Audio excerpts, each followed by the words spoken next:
Last class में हम लोग ये वाला क्वेश्चन कर रहे थे ना। ठीक है। ये वाला सबको समझ में आ गया था, नीचे वाला जिसमें हमने फ्रिक्शन माना था। जिसमें हमने फ्रिक्शन माना था वो हो गया था ना, एक बिना फ्रिक्शन के किया था। उसमें तो सीधे हाफ के x square equal to half M U square हो गया था, क्योंकि हमने बोला था कि भाई जो भी एनर्जी ब्लॉक की है काइनेटिक एनर्जी, वो किस में हुई है? स्प्रिंग पोटेंशियल एनर्जी में। दूसरे में क्या किया मैंने? मैंने ये बोला इसको एक और अप्रोच से देखा जा सकता था कि ब्लॉक के पास मान लो, देखो मैंने तुमको ना सोचने का बहुत सारे तरीके सिखा रहा हूं, ठीक है। हमें पता है फ्रिक्शन एक डिसिपेटिव फोर्स है। डिसिपेटिव फोर्स है मतलब इसके द्वारा जो एनर्जी लिया जाता है वो ये सेव करके नहीं रखता है, वेस्ट कर देता है हीट लाइट साउंड में। यस और नो? हीट लाइट साउंड में वेस्ट कर देता है, ठीक है। अब एक बहुत सिंपल सी बात है कि मान लो मेरे पास पहले एनर्जी थी half M U not square, ये इनिशियल एनर्जी थी। इसमें से इस बताइए फ्रिक्शन कितना खा गया होगा? तो फ्रिक्शन कितना खाया होगा बताइए? Minus mu M G X. समझ में आया? इतना एनर्जी मेरे पास बचा हुआ था। इतना एनर्जी कौन खा गया? फ्रिक्शन खा गया। क्यों? क्योंकि फ्रिक्शन के अगेंस्ट जो वर्क डन होता है उसमें वो एनर्जी ले लेता है, और एनर्जी लेके सेव भी नहीं रखता। क्या करता है? वेस्ट कर देता है, डिसिपेट कर देता है। समझ में आया या नहीं आया? तो हाफ एम यू स्क्वायर में से ये एनर्जी घटा दो, बाकी जो बचा एनर्जी वो कहाँ गया होगा? वो स्प्रिंग में गया होगा। यस और नो? तो जो बचा वो गया हाफ के एक्स स्क्वायर। और ध्यान से देखो तो ये एक्सप्रेशन और ये एक्सप्रेशन सेम है। समझ में आ रहा है या नहीं आ रहा है? तो किसी भी ढंग से चलो तुम्हारा आंसर हमेशा सही आएगा, लेकिन कई बार आप एनालाइज करने में सक्षम नहीं होइएगा कि क्या हो रहा है। तो उस केस में सबसे सेफ साइड क्या होता है?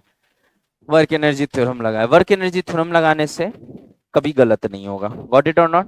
चलिए, अब जैसे ऊपर वाला सवाल है, ऊपर वाला सवाल को कैसे करेंगे? एक तो एनर्जी कंजर्वेशन से कर सकते हैं। देखो मेरा क्या कहता है, मेरा दिमाग ये कहता है कि इसमें अभी पोटेंशियल एनर्जी है परंतु काइनेटिक एनर्जी नहीं है। पोटेंशियल एनर्जी क्यों है? क्योंकि अभी ये हाइट पे है। और पोटेंशियल एनर्जी कितना होता है? mgh, पढ़ा चुके हैं ना आप लोग को?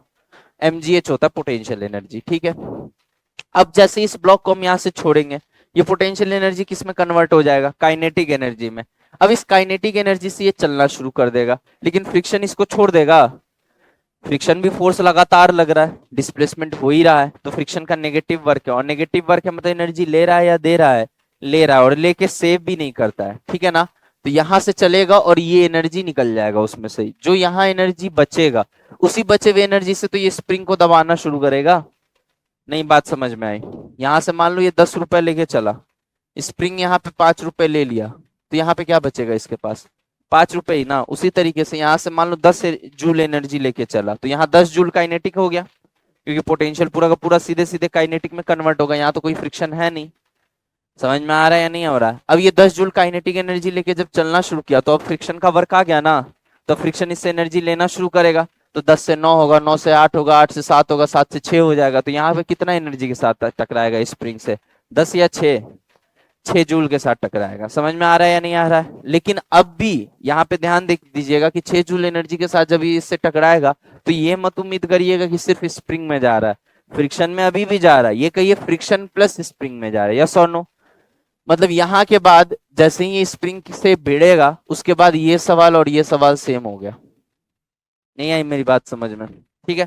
अब अगर इतना दिमाग लगाने बैठेंगे कि कहाँ क्या कन्वर्ट हो रहा है, कहाँ क्या कन्वर्ट हो रहा है, तो हमारा एक्सप्रेशन खामखा बहुत लंबा होगा, प्लस गलती होने का चांस बढ़ेगा। इसीलिए हमने एक बात बोली थी तुम्हें कि जब भी वर्क एनर्जी थ्योरम लगाना, पूरी कहानी समझने की जरूरत नहीं है। मैं अभी तुम्हें पूरी कहानी सुना रहा हूँ कि पोटेंशियल वाला काइनेटिक में कन्वर्ट हुआ, फिर काइनेटिक से कुछ फ्रिक्शन जो हुआ वो एनर्जी लिया, फिर बचे हुए काइनेटिक से जाके स्प्रिंग से भिड़ा। अब स्प्रिंग और फ्रिक्शन दोनों एनर्जी ले रहे हैं।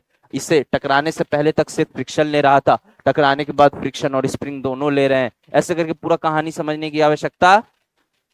समझ में आ गया ना आप लोगों को क्या चल रहा है? समझ तो आ गया, लेकिन बार बार हम इतना सोचे ये जरूरी? तो फिर हम क्या करेंगे, सीधे शुरू वाला और अंत वाला। इसलिए हम बार बार आपको बोले कि जब वर्क एनर्जी थ्योरम लगाना तो बीच में क्या हुआ उससे हमें कोई मतलब नहीं है।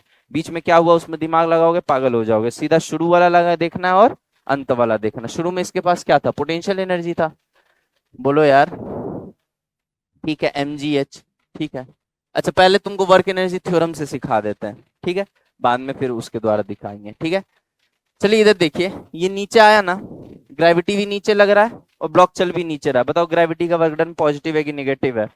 पॉजिटिव है। तो ग्रेविटी का वर्क डन हम क्या लिखेंगे? mgh। अब तुम बोलोगे नहीं सर पाथ तो ये है, मैंने पहले ही सिखा रखा है, पाथ से फर्क नहीं पड़ता, कांस्टेंट फोर्स है, सीधा एफ डॉट एस लगेगा। और डिस्प्लेसमेंट का वो कंपोनेंट लेंगे जो फोर्स के डायरेक्शन में, यानी एच। समझ में आ गया? तो mgh आ गया वर्क डन बाई ग्रेविटी। अच्छा इतनी दूर फ्रिक्शन तो कोई वर्क नहीं किया, फ्रिक्शन यहां से करना शुरू किया। फ्रिक्शन ने कितना वर्क किया जल्दी बताइए? Minus mu M G L. ये समझ में आया? ये म्यू एम जी क्या है? म्यू एन होता है, एन का वैल्यू एम जी है क्योंकि फ्लैट सरफेस है, यस और नो? तो म्यू एम जी क्या है? Friction force. एल क्या है? डिस्प्लेसमेंट। और म्यू एम जी एल क्या है? वर्क। माइनस क्यों लगाए? जोड़ना होता है तो माइनस क्यों लगाए? माइनस इसलिए लगाए क्योंकि यहाँ पे प्लस है, यहाँ पे प्लस है, ये वर्क नेगेटिव है। वर्क नेगेटिव क्यों है सर? क्योंकि फ्रिक्शन लग रहा है पीछे और बॉडी चल रहा है आगे, एंगल बन रहा है 180 डिग्री फोर्स और डिस्प्लेसमेंट के बीच का, और 180 डिग्री बनने के कारण यहाँ साइन क्या आ गया? नेगेटिव साइन आ गया। कोई समस्या किसी को भी? पक्का ना? ठीक है। प्लस अगला वर्क किसका है बेटा? और कोई वर्क कर रहा है क्या? स्प्रिंग भी कर रहा है। कितना वर्क कर रहा है? मान ले एक्स दबा होगा, मैक्सिमम एक्स दबा होगा, तो वर्क कितना किया होगा उसमें? माइनस हाफ के एक्स स्क्वायर किया होगा। अब यहीं पे तुम एक मिस्टेक कर दिए, तुम यहां तक का फ्रिक्शन तो काउंट किए हो, यहां से यहां तक का स्प्रिंग भी काउंट किया, लेकिन यहां से यहां तक का फ्रिक्शन क्यों नहीं काउंट किया? फ्रिक्शन तो तब भी वर्क कर रहा था ना, ऐसा तो नहीं है कि स्प्रिंग से भिड़ते ही फ्रिक्शन गायब हो गया। फ्रिक्शन अगर पूरे फ्लोर में है तो स्प्रिंग से भिड़ते ही फ्रिक्शन गायब तो नहीं हो गया। या तो वो सवाल में दे कि भैया जहां पे स्प्रिंग शुरू हो रहा है वहां फ्रिक्शन खत्म हो रहा है, या तो इस तरीके से सवाल में दे तो हम मान लें कि भैया जहां अभी फ्रिक्शन का वर्क है, जब स्प्रिंग है तो फ्रिक्शन नहीं, जब फ्रिक्शन है तो स्प्रिंग का वर्क नहीं है। समझ में आ रहा है या नहीं आ रहा है? लेकिन यहाँ तो पूरे फ्लोर में फ्रिक्शन है ना यार। तो जब पूरे फ्लोर में फ्रिक्शन है तो तुम आगे का फ्रिक्शन कैसे इग्नोर कर सकते हो? हम मानते कि एल चला है, एल के साथ साथ एक्स भी तो चला है। मान लो अगर मैक्सिमम कंप्रेशन एक्स है, समझ में आ रहा है या नहीं आ रहा है? तो एक्स भी तो चला है, तो एक्स अगर चला है तो फ्रिक्शन इतना दूर भी तो काम करेगा। तो हम तो सीधा बोलते हैं यहाँ पे माइ प्लस क्या करो? माइनस। अच्छा ये भी नेगेटिव होगा, एम जी एक्स। बोलो हाँ या ना? मैं तो कहता हूँ इतना दिमाग ही नहीं लगाना था, मैं तो कह रहा हूँ इन दोनों को जोड़ देते ना तो डायरेक्ट यहाँ पे पता है क्या दिख जाता? डायरेक्ट यहाँ पे दिख जाता कि एल नहीं, एल प्लस एक्स है। जो समझदार बच्चा होगा वो इतना दिमाग ही नहीं लगाएगा। पूछो का है? क्योंकि उसको पता है कि भैया जाना तो आगे तक है, जब जाना आगे तक है तो हम सिर्फ इतना दूर का क्यों लें? जब जाना हमें एल प्लस एक्स तक का है और फ्रिक्शन एल प्लस एक्स तक लग रहा है तो हम एल ही क्यों माने? गेटिंग माई पॉइंट और नॉट? ठीक है, ये वर्क डन बाई ग्रेविटी, ये work done by friction, total work done by friction, yes और नो? प्लस माइनस हाफ के एक्स स्क्वायर। माइनस काहे लिए हैं बे? माइनस काहे लिए हैं? क्योंकि स्प्रिंग इधर फोर्स लगा रहा होगा और दब इधर रहा है। समझ में आ रहा है कि नहीं? तो वर्क डन क्या हो गया? नेगेटिव हो गया ना। अच्छा इंटीग्रेशन करने नहीं बैठेंगे, रिजल्ट डायरेक्ट याद है, हाफ के x square, where X is compression from natural length. बोला हाँ या ना? बहुत बढ़िया। सारे वर्क लिख लिया या कुछ छूट रहा है? देख लो अभी भी। सारे लिख लिए ना? फ्रिक्शन का लिख लिए, ग्रेविटी का वर्क डन लिख लिए, और स्प्रिंग का वर्क डन लिख लिया। अच्छा फ्रिक्शन का भी टोटल लिखे, सिर्फ उतना दूर का नहीं, जहां तक दबेगा वहां तक का लिख लिया, यस और नो? और ये क्या होगा? चेंज इन काइनेटिक एनर्जी होगा। अच्छा यहाँ पे वेलोसिटी क्या था? जीरो। जीरो से ड्रॉप किया गया, और जब मैक्सिमम कंप्रेस कर चुका होगा उस समय भी वेलोसिटी क्या होगा? जीरो। हमने क्या बोला था? सिर्फ शुरू वाला देखना, अंत वाला देखना, बीच की कहानी में हमको कोई इंटरेस्ट, याद है हमने बोला था ये बात? तो शुरू में जीरो था और अंत में भी जीरो है, ठीक है। यकीन मानिए दोस्तों आपका आंसर सामने है। समझ में आया कि नहीं आया? अब कुछ नहीं करना, तुमको एक्स के लिए सॉल्व कर देना और एक्स तुम यहां से निकाल लोगे। देखो मैं एक्सप्रेशंस लिखवा रहा हूं, लेकिन जब क्वेश्चन एग्जाम में आएगा तो वो कुछ इस प्रकार से वैल्यूज देगा ना कि ये इधर उधर जाके खटखट कट जाएगा और कट के सॉल्व हो जाएगा। अब हम वेरिएबल के टर्म में चाहे तो इसको सॉल्व कर सकते हैं, लेकिन पागल हो जाएंगे क्योंकि क्वाड्रेटिक है, पहले इसको एक स्टैंडर्ड क्वाड्रेटिक इक्वेशन में कन्वर्ट करो, फिर इतना मेहनत कौन करेगा? नहीं समझे? जब डेटा आपको दिया जाएगा तो आप एक्सप्रेशन में बिठाइएगा, खट से एक्स का आंसर आ जाएगा। Got it? Please copy. Quadratic बनेगा भी तो बहुत आसान सा क्वाड्रेटिक इक्वेशन बनेगा, उसका आंसर फट से आ जाएगा। पॉइंट ये नहीं है कि हमें गणित सीखना है, पॉइंट ये है कि हमें कंसेप्ट सीखना है कि चलती काम कैसे है। समझ में आ रहा है या नहीं आ रहा है? क्वाड्रेटिक इक्वेशन आपको बेसिक मैथ्स में पढ़ाया जा चुका है तो आप सॉल्व कर ले जाएंगे। नहीं कुछ समझ में आया तो श्रीधराचार्य लगा देना, minus B plus minus root D by two है, जहाँ डी का वैल्यू है B square minus four A C, बात खत्म। मान लो तुम अगर root direct middle term split से नहीं कर पा रहे हो तो श्रीधराचार्य तो लगा ही सकते हो ना। और ऑब्वियस सी बात है, अगर 1 मिनट के हिसाब से क्वेश्चन डिजाइंड होगा तो आसान होगा, क्वाड्रेटिक बनने वाला क्वाड्रेटिक आसान होगा, यस और नो। वो खट खट खट खट देखोगे म्यू एम जी ऐसे वैल्यू रखा गया कि एकदम तुरंत तुरंत तुरंत तुरंत कट के सारा फटाफट फटाफट फटाफट क्वाड्रेटिक में कन्वर्ट हो जाएगा। समझ में आया नहीं आया? हम ही अगर अभी के का वैल्यू 100 ले ले, एम का वैल्यू 10 kg ले ले, जी 10 है ही 100 और म्यू 0.5 ले ले, तो देखो ये फट से कट के बहुत आसान एक्सप्रेशन बन जाएगा। समझ में आ रही है मेरी बात? और उसके बाद रूट निकाल लो, यही एक्स कंप्रेशन आएगा, यस और नो। मैक्सिमम कंप्रेशन कह रहा है इसलिए फाइनल वेलोसिटी हम जीरो लेते हैं, क्योंकि हम ये मानते हैं कि जब मैक्सिमम कंप्रेस कर रहा है उस समय इसकी वेलोसिटी घटते घटते जीरो हो गई होगी। क्या मेरी बात सबको क्लियर है? पक्का? झूठ मत बोलना बेटा, शर्म हया मत, एकदम शर्माना मत कि नहीं नहीं सर से कैसे पूछे। कोचिंग है, ससुराल थोड़ी है कैसे पूछे।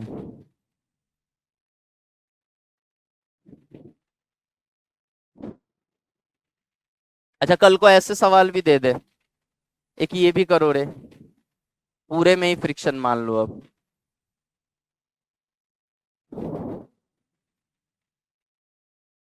अच्छा अगर कोई कहता है law of conservation of energy से कर सकते हो, हम बोले बिल्कुल कर सकते हैं। भैया देखो सीधा सीधा बात है, बनिया बुद्धि लगाना है। दुनिया में सबसे आगे कौन चल रहे हैं अभी? बनिया चल रहे हैं। क्यों चल रहे हैं? क्योंकि वो बुद्धि ऐसा लगाते हैं। करते क्या है वो? भैया इतना पैसा आया, इतना गया, इतना बचा, इसको सेव करो। और दिखाएंगे कि हम बाहर बाहर से बहुत गरीब है और संपत्ति होगी कम से कम 100 करोड़ की। समझ में आया?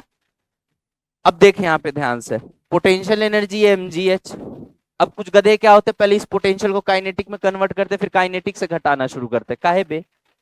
जब तुमको पता है ऑलरेडी कि जब यहाँ पे कोई फ्रिक्शन नहीं है तो पूरा का पूरा पोटेंशियल काइनेटिक में कन्वर्ट होगा कि कुछ कम होगा?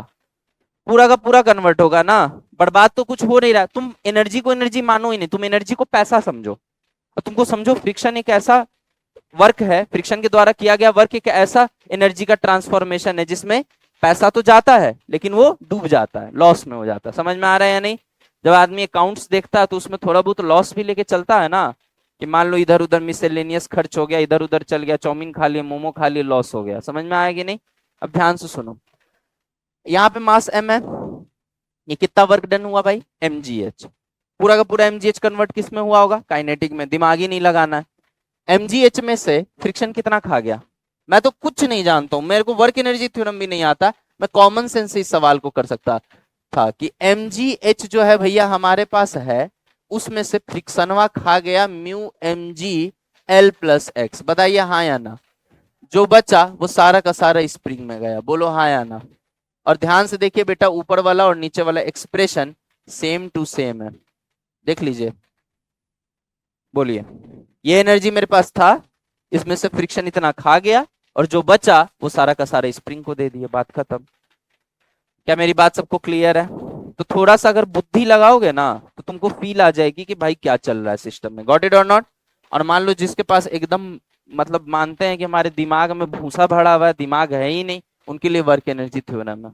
समझ में आ गया?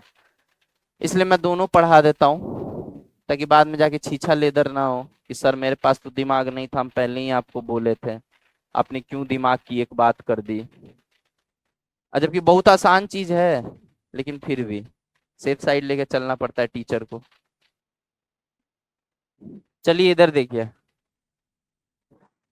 इस बार फ्रिक्शन जो है पूरे में है, पूरे में।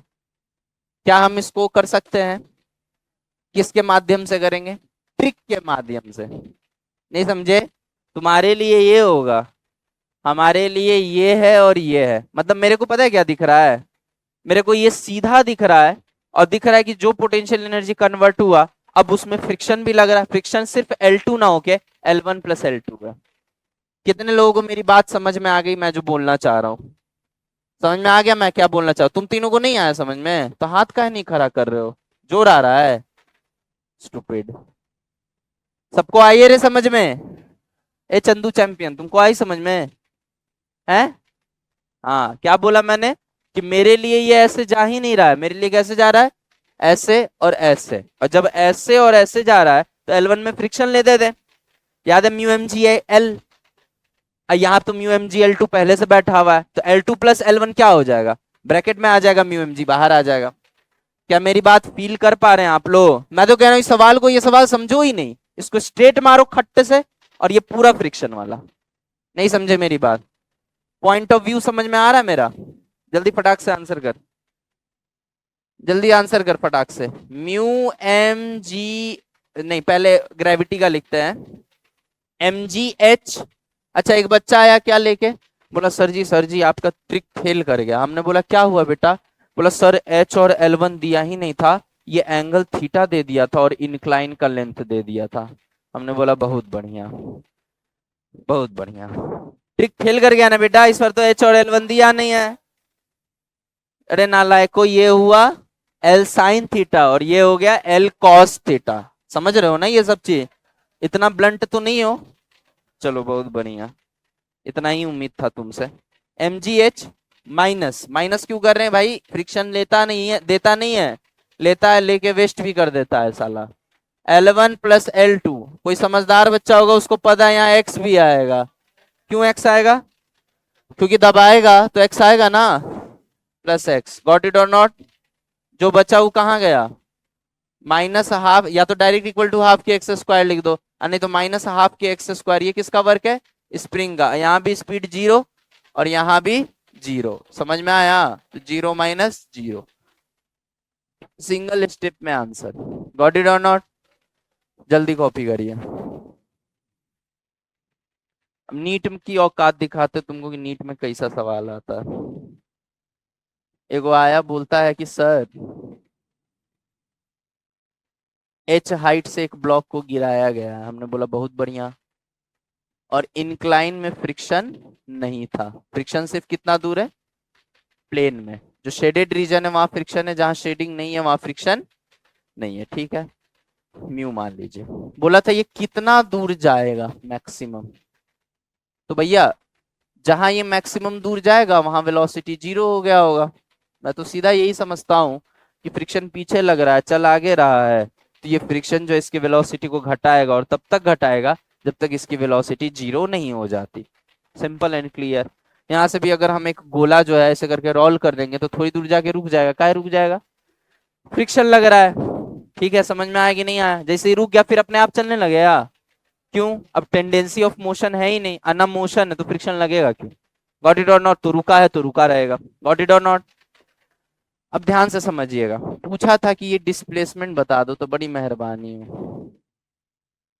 तो देखो क्या था, लोग लोग बात कर बता रहे हैं कैसे करते हैं। पहले वो निकालते हैं एम जी एच जो है वो किस में कन्वर्ट हुआ होगा? काइनेटिक एनर्जी में, हाफ एम यू स्क्वायर। ठीक है, यहां से क्या आ जाएगा? एम से एम कट गया और यू का वैल्यू आ गया रूट अंडर 2gh। मतलब ये ब्लॉक जब यहां रहा होगा ना तो उसकी वेलोसिटी क्या रही होगी? Root under 2gh। किसी को कोई समस्या? अब रिटार्डेशन पीछे की तरफ लग रहा होगा, कितना? म्यू जी, म्यू एम जी फ्रिक्शन होता है डिवाइडेड बाय मास, एक्सेलरेशन आ गया म्यू जी। बोलिए ना जी। अब कुछ नहीं करना है, यहाँ पे v है, यहाँ पे u है, सब कुछ दे रखा। V square equal to U square minus 2, A के जगह क्या लिखेंगे? Mu G into X. क्या यहाँ से x नहीं निकल के आ जाएगा? जैसा निकाल के बताओ तो वैल्यू क्या आ रहा है? क्या आ रहा है? x is equal to H by mu. यही सिखाए थे ना तुमको। हम सीधा पता है क्या बोलते हैं कि तुम गधे हो, कि तुम अगर इतना दिमाग लगा रहे हो तो। बोले काहे सर ऐसे काहे बोल रहे हैं? तो यू का वेलोसिटी यहाँ जीरो है। हाँ, हमने पहले ही बोला था बीच वालों को मत दिखा करो। बीच वालों को देखोगे तो हमेशा परेशान रहोगे। सीधे खुद को देखो और उसको देखो। नहीं समझे? बीच में कौन आ रहा है कौन जा रहा है उससे कोई मतलब नहीं है। जो शक्तिशाली पुरुष होता है वो अपने पराक्रम के बल, वो अपने पराक्रम के बल पे चीजों को हासिल कर लेता है। और जो कमजोर पुरुष होता है वो दिन भर यही सोचता रहता है कि वो भी बात कर रहा है, ये भी बात कर रहा है, ये भी बात कर रहा है। कितनों को रोकोगे? देश स्वतंत्र है ना जी, खुद का पराक्रम बढ़ाओ। नहीं समझे?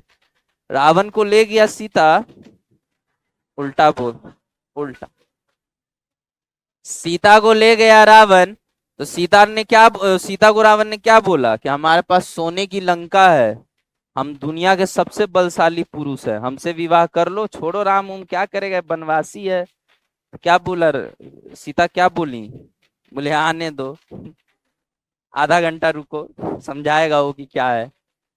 समझ में आ रहा है कि नहीं? उसी पे बोले हैं श्री रामचंद्र समुद्र के कारण सामने कि विनय न मानत जल्दी जय, जय 3 दिन बीत, बोले राम सकोप तब भय बिन होय न प्रीति। इसका मतलब क्या है कि बिना भय के, बिना डर के प्रीति भी नहीं होती है।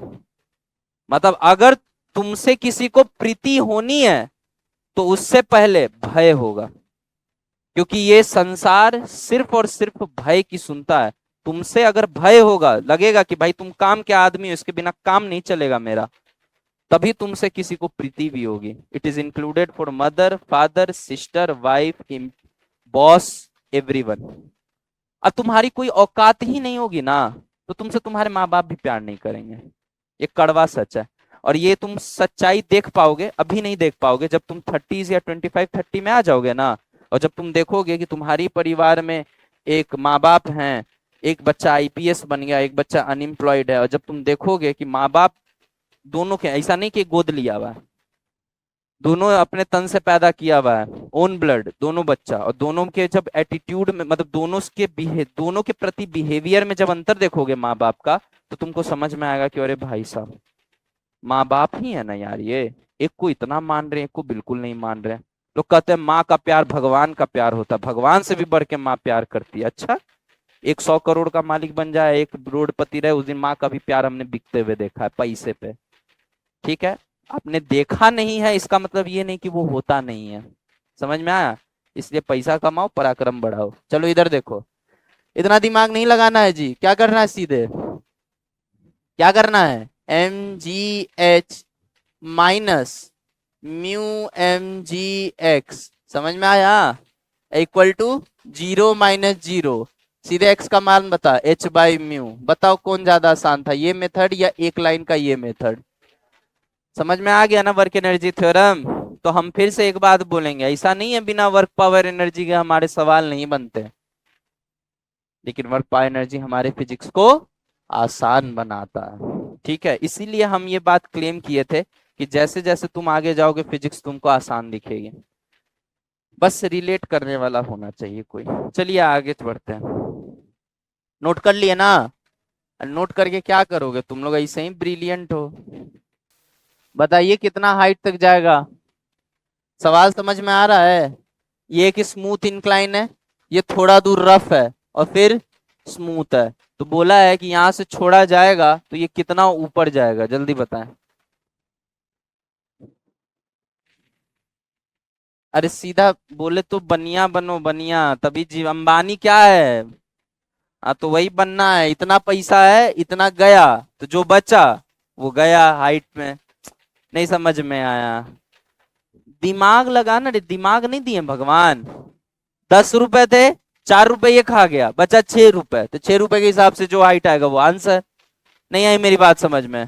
करो जल्दी फटाक से। एम का वैल्यू नहीं दिए है क्या? एम का वैल्यू लिख लो बेटा। एम का वैल्यू दिए नहीं है? अच्छा, एम की वैल्यू की जरूरत नहीं है, एम को एम ही रहने दो, कट जाएगा लास्ट में, वो एम कट जाएगा आराम से। चलो क्या आ गया बेटा? 0.9 मीटर आ गया। वाऊ, हाँ हाइट 0.9 मीटर आ रहा है, बिल्कुल सही है। देखिएगा यहाँ पे ध्यान से, पहले बताओ बनिया बुद्धि लगाएं कि वर्क एनर्जी थ्योरम लगाएं? पहले बनिया बुद्धि लगाएं। चलो देखो इधर, बनिया लोग कहते हैं कि नीचे mg लग रहा है, ये हाइट है, तो total work done by gravity क्या हो गया, जल्दी बता। mg 1.5। अच्छा पॉजिटिव या नेगेटिव?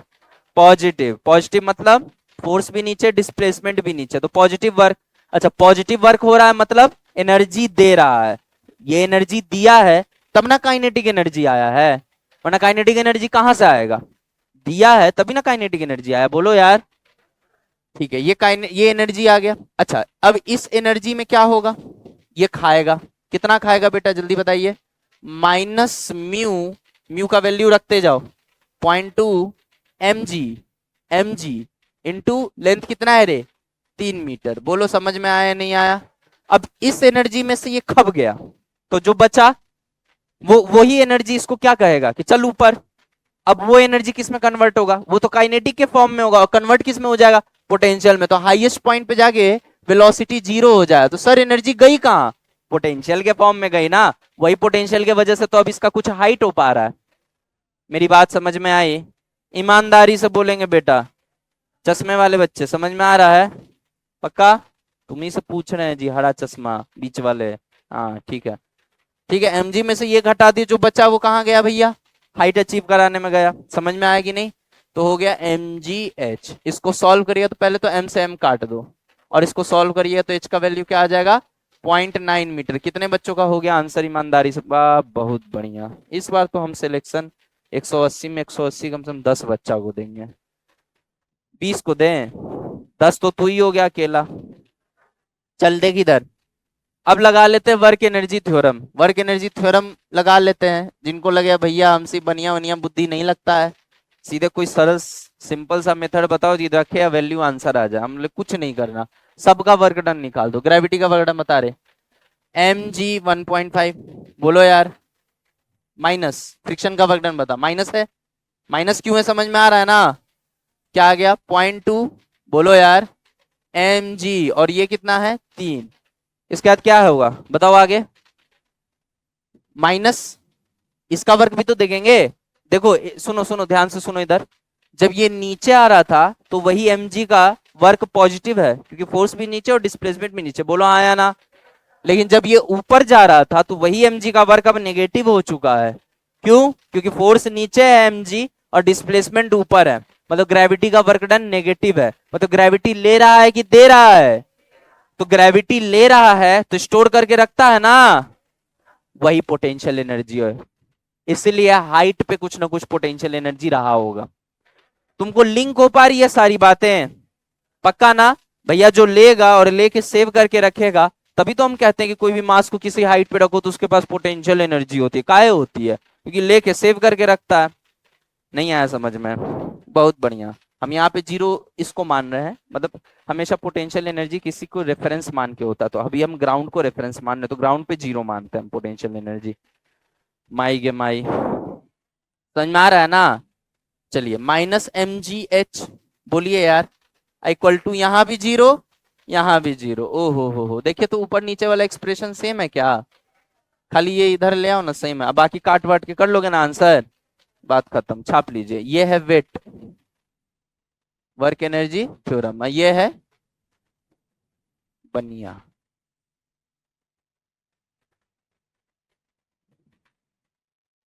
इसी से खुश हो के अंबानी हमको 10-20 करोड़ रुपए दे दे। अंबानी बुद्धि लिख देते हैं, अंबानी, क्या पता अंबानी तक ये वीडियो चल जाए।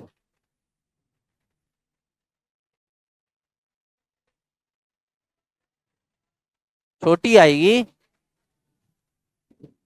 अंबानी सही लिखे है ना, बात खत्म। अंबानी का बुद्धि थोड़ा ज्यादा है ना बेटा, इसलिए बड़ी यू की मात्रा लगाए, समझ में आया। छोटा अंबानी में छोटा कुछ भी नहीं भाई, देखे नहीं बेटा का बियाह भी इतना, बेटा का बियाह भी कितना बड़ा आलीशान किया, ठीक है, क्या पता ईगो पे ले ले।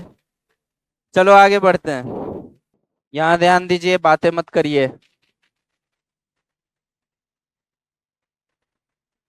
एक m मास का है और ये भी m मास का है, m है या 2m है, सॉरी 2m मास का है ये एक m मास का बॉल है और ये एक 2m मास का बॉल है, समझ में आ रहा है ना। इसको हम किससे कनेक्ट कर रखे हैं, धागे से, और ये एक पाइप के अंदर है, पाइप फ्रिक्शनलेस है, पाइप के अंदर फ्रिक्शन नहीं मानना है।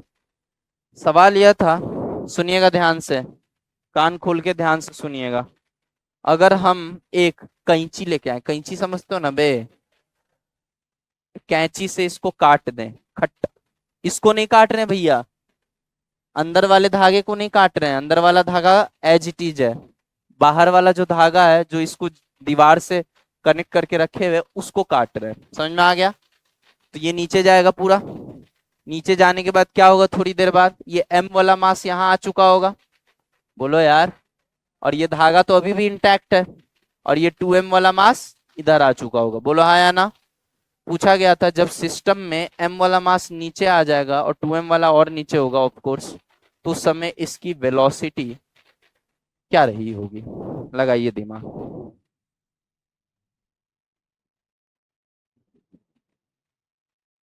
करिए जल्दी। Side please. पाइप फ्रिक्शनलेस है, फ्रिक्शन का कोई लॉस आप नहीं मानेंगे। बहुत सिंपल सा सवाल है, लेकिन इसमें बहुत लोगों को मैंने गलतियां करते हुए देखी है, इसलिए मैं पूछ रहा हूँ।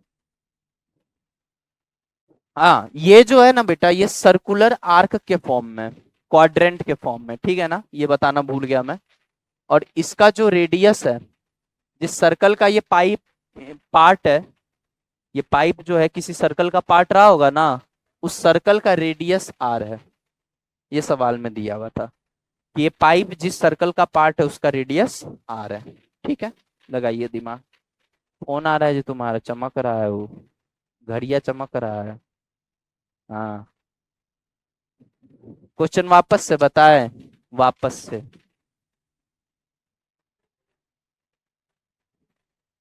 पाइप फ्रिक्शनलेस है, धागा को काटे हैं, ये पूरा की इधर लटक गया, वेलोसिटी बतानी है। और ये पाइप जिस सर्कल का पार्ट है उसका रेडियस आर है। मास हवा में रहेगा। धागा जब यहाँ काट दिए तो ये गिरेगा नहीं रे सुअर।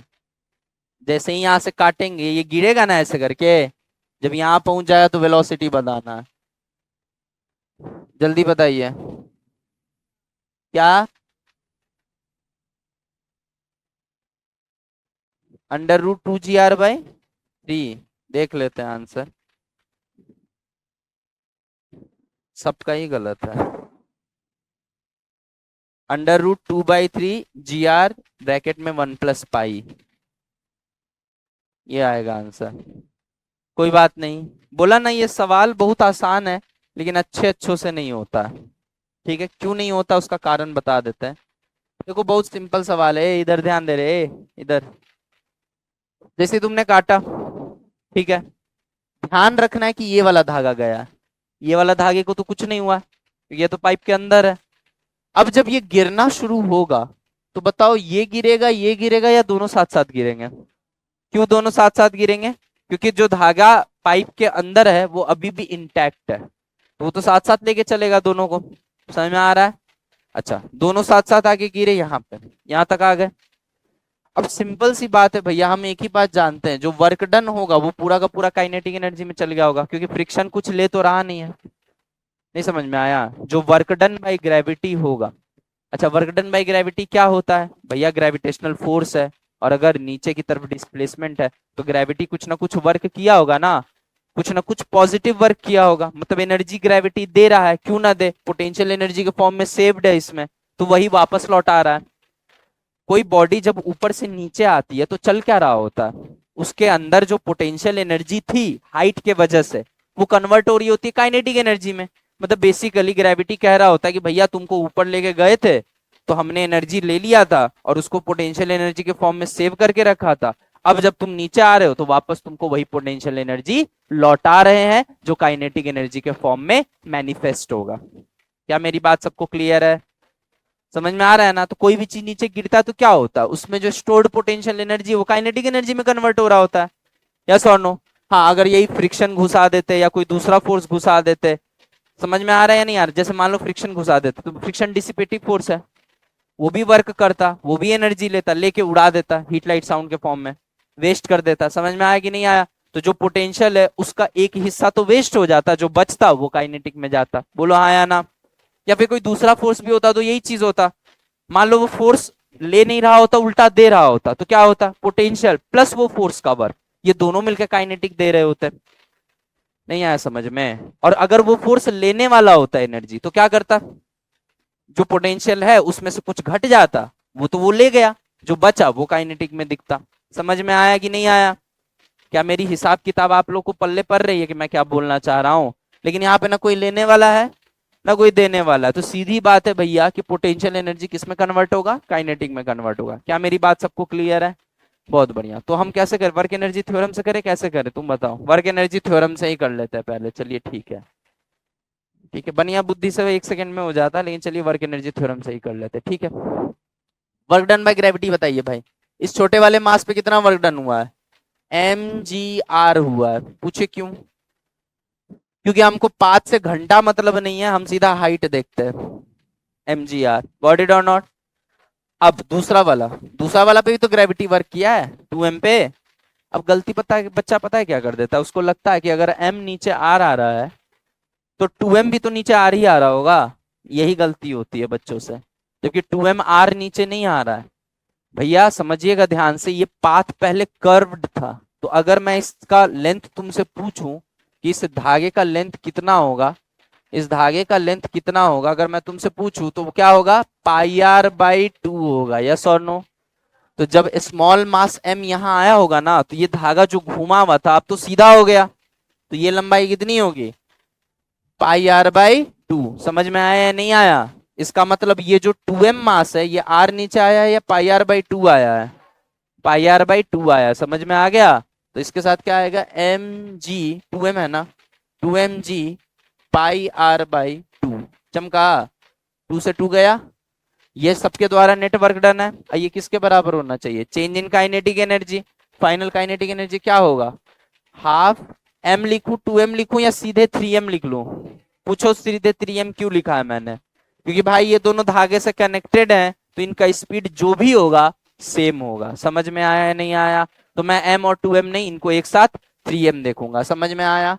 नहीं तुम, अगर तुमको पागल कुत्ता काटे हुए तो कर लो, half 2m v² plus half m v²। v1 v2 तो ले नहीं सकते हो, क्योंकि धागे से कनेक्टेड है, इसका मतलब दोनों का स्पीड सेम होगा। अब बाद में v1 = v2 = v करो, और फिर लिखो half 2m v² plus half m v², half 3m v² बन गया।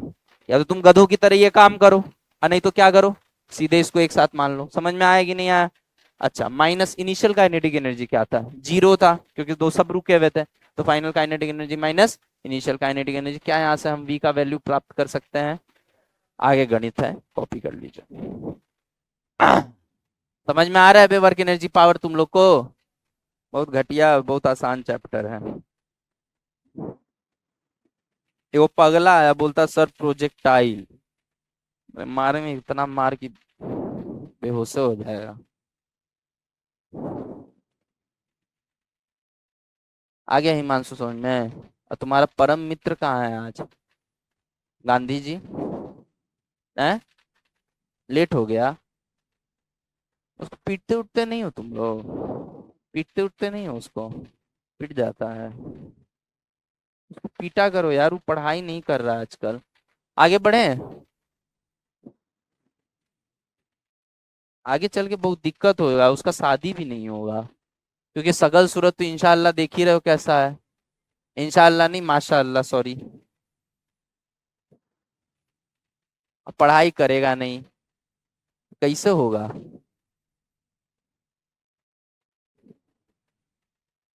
हमारे एगो सर थे, वो कहते थे कि पढ़ोगे लिखोगे नहीं तो गोबर ठोकने वाली से शादी हो जाएगा।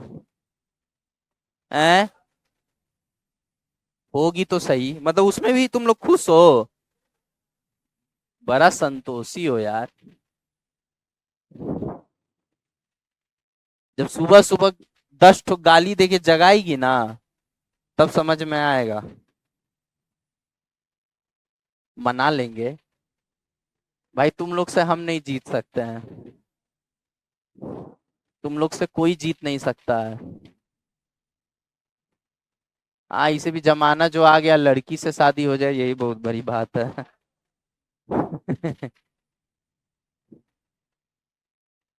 क्योंकि आजकल फैशन चल गया है ना, अलग अलग टाइप का।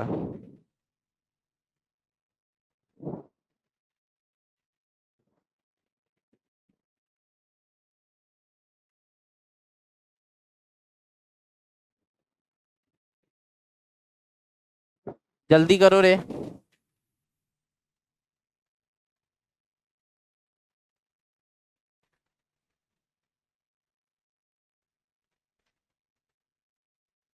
इस प्रोजेक्टाइल का रेंज बताना।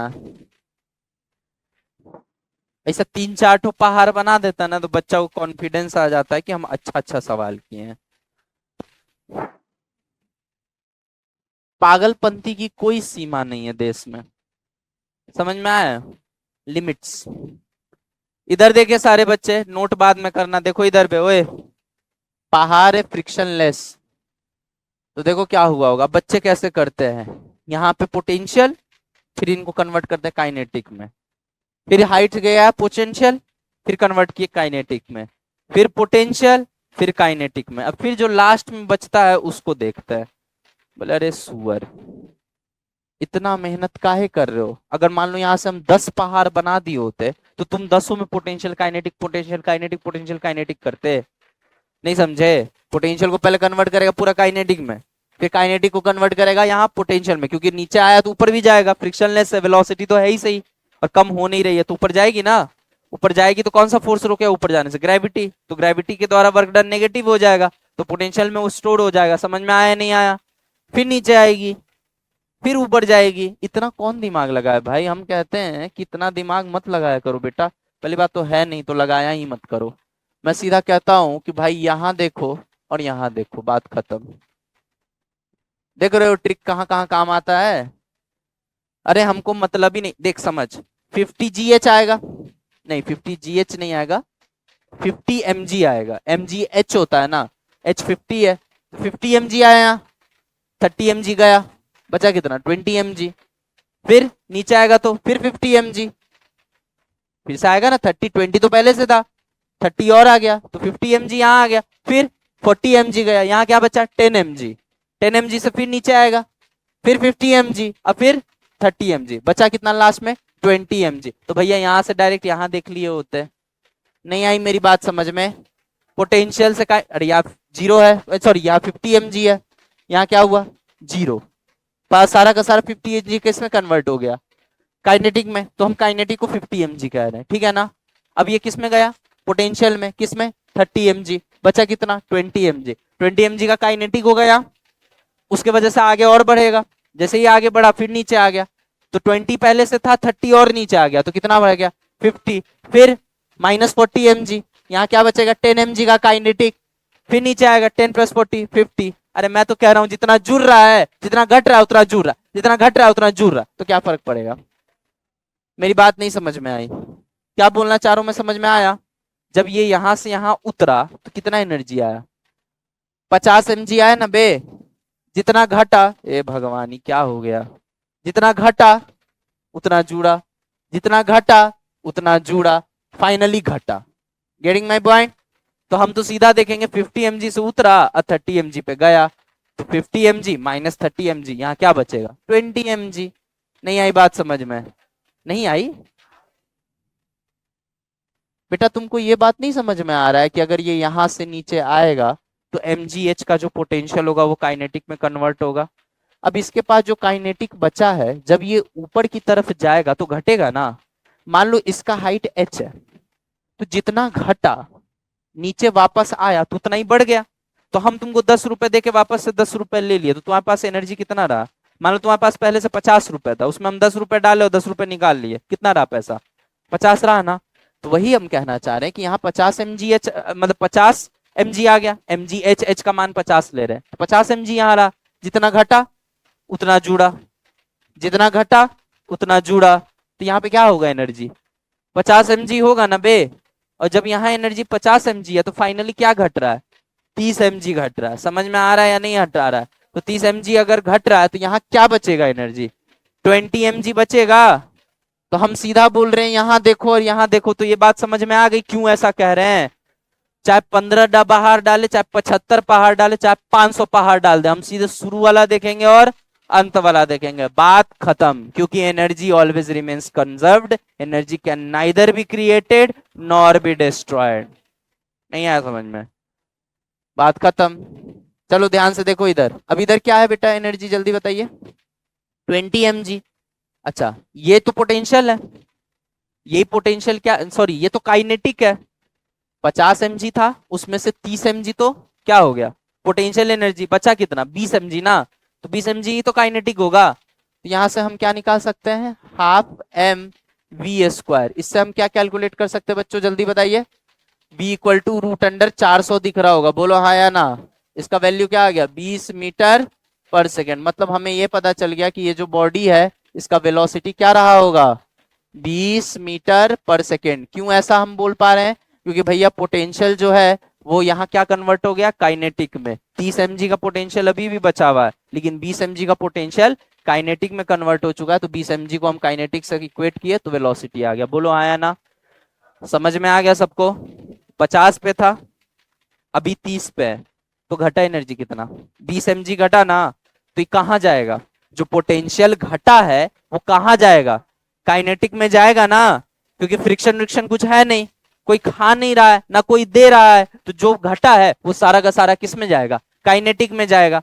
क्या मेरी बात सारे बच्चों को क्लियर है, ईमानदारी से बोलेंगे। बहुत बढ़िया, वी आ गया 20। अब इसमें कुछ रह ही नहीं गया, ये 30 मीटर है ना रे, 5t² लगाना सीधे, क्योंकि ये वाला कंपोनेंट तो जीरो होगा वेलोसिटी का।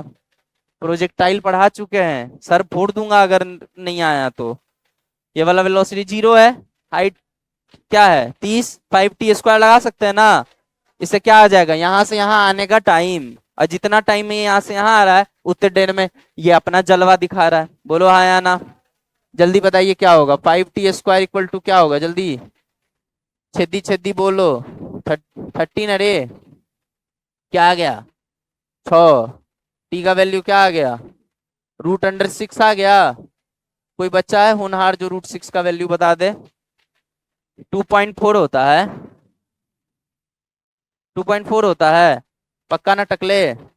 टकले के दिमाग पे भरोसा करते हुए 2.4 सेकेंड लिख दे रहा हूं, ठीक है। अब जितना सेकेंड तुमको यहाँ से यहाँ आने में लगा है उतने देर में तुम अपना काम करो। तो क्या हो गया रेंज, जल्दी बताइए, बताइए रेंज क्या हो गया, range equal to 2.4 into 20, yes और नो। क्या आ गया जल्दी बताइए, 48 मीटर। बताइए बेटा, हम आपको वर्क एनर्जी थ्योरम पढ़ा रहे हैं, एनएलएम पढ़ा रहे हैं, प्रोजेक्टाइल पढ़ा रहे हैं, समझ में आया।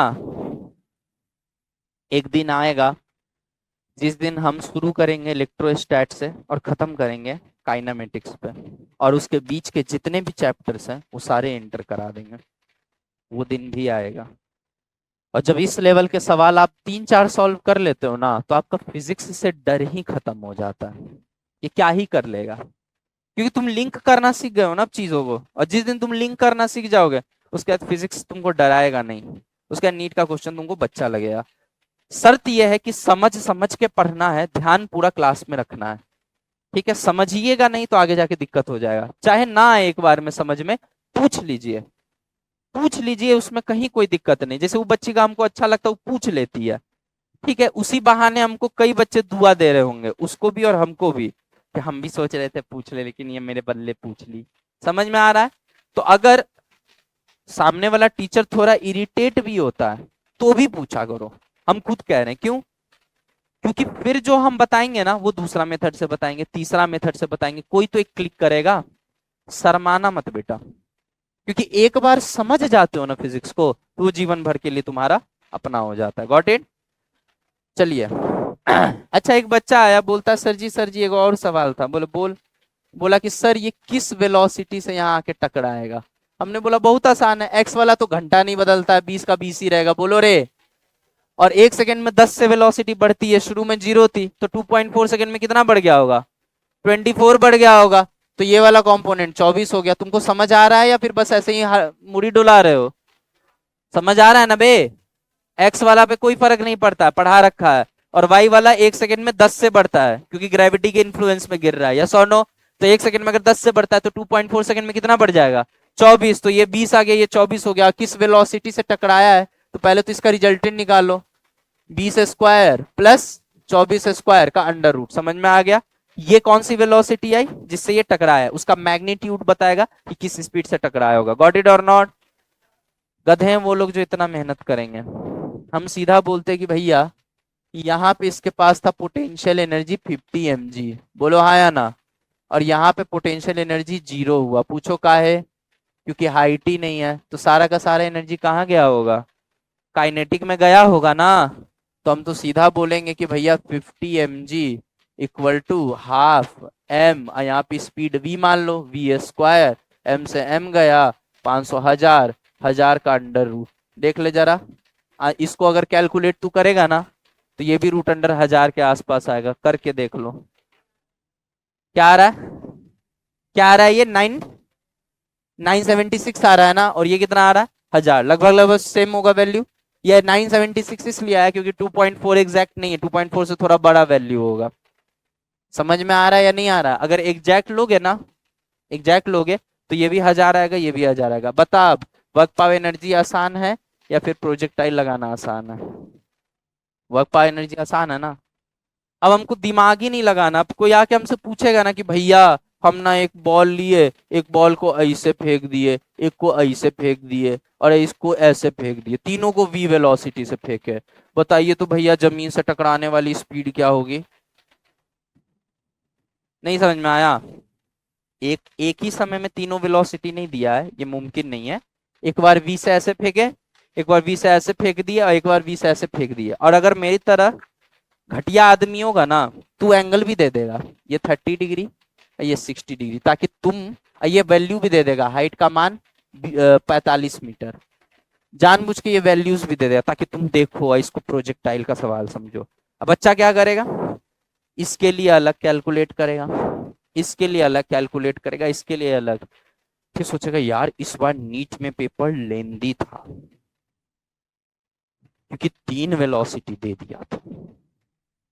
पूछा क्या है तुमसे, किस स्पीड से बॉल जाके जमीन पे टकराएगा। और याद करिए ये हम प्रोजेक्टाइल में भी आपको सिखाए हैं कि एक्स वाला सेम रह जाता है, वाई वाला देख लो, एक्स वाई का रिजल्ट निकाल लो, वही वेलोसिटी से टकराएगा। नहीं आई बात समझ में? तो तुम तीनों अलग अलग मेथड लगाओगे तो तुम गधे हो। तुमको लगाना चाहिए सीधे वर्क एनर्जी थ्योरम। और कैसे लगेगा ध्यान से देखो।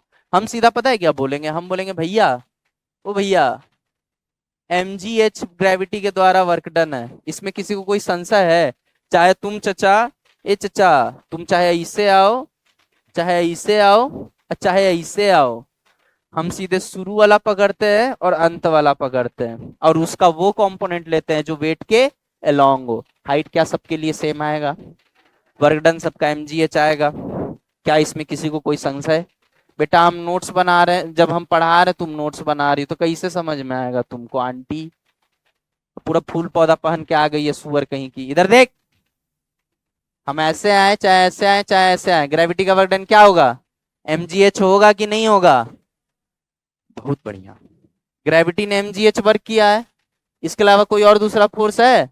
कोई दूसरा और फोर्स होता तो ये प्रोजेक्टाइल नहीं होता। नहीं आई मेरी बात समझ में? समझ रहे हो ना?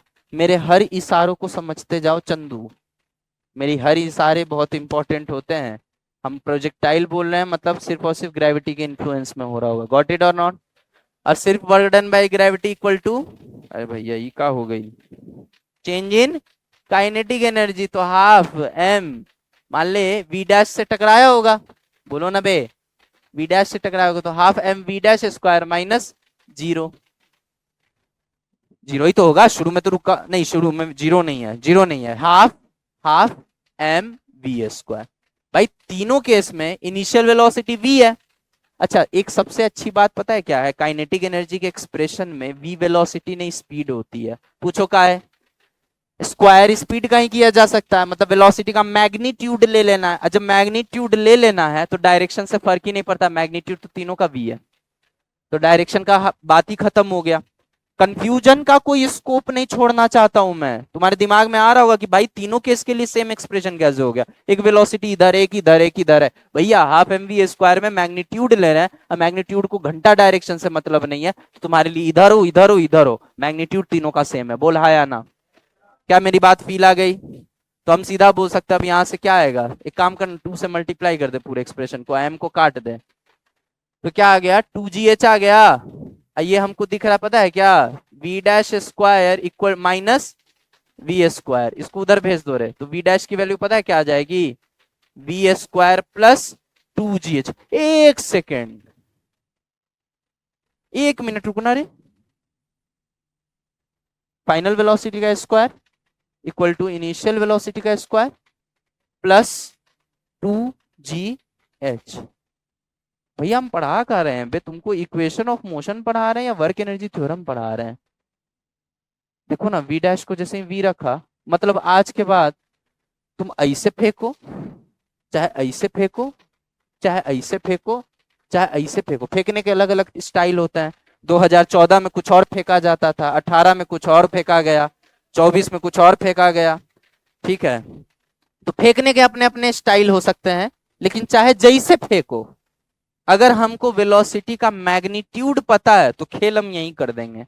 V dash square equal to v square plus 2gh। जैसे ही वी डैश का यहां से क्या आ जाएगा, वैल्यू आ जाएगा। बोलो ना यार, तुमको फील आ रही है फिजिक्स की? फील बहुत जरूरी है बेटा, फील। समझ में आ रहा है कि नहीं? इस शब्द छुड़ा लिए हैं बहुत लोग मेरा, लेकिन फील आना बहुत जरूरी है, ठीक है ना। V dash is equal to root under v square plus 2gh। Got it और नॉट? छापो। अब समझ में आया कि इक्वेशन ऑफ मोशन से कैसे रिलेट हुआ है, और क्यों ना रिलेट हो।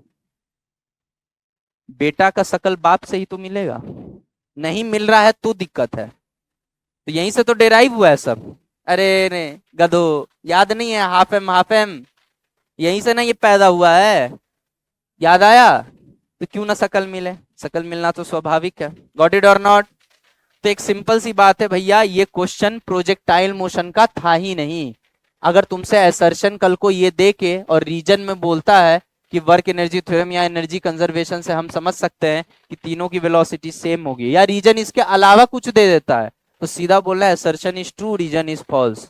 असर्शन क्या देगा कि चाहे हम किसी भी एंगल पे फेंके, जमीन से टकराने वाली वेलोसिटी सेम होगी। और रीजन क्या दे देगा, क्या दे देगा कि प्रोजेक्टाइल मोशन में अगर अलग अलग एंगल होता है तो फाइनल वेलोसिटी अलग अलग होती है।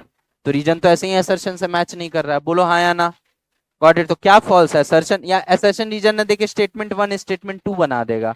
तो क्या बोलोगे, statement 1 is true, 2 is true, कौन सा ट्रू?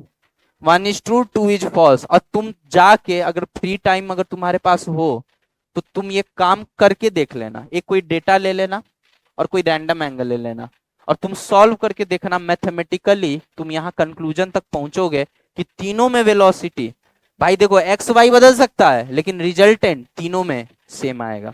मतलब जिस वेलोसिटी से ये जमीन से टकरा रहा है वो तीनों ही केस में क्या होगी, सेम होगी। क्या मेरी बात सबको क्लियर है?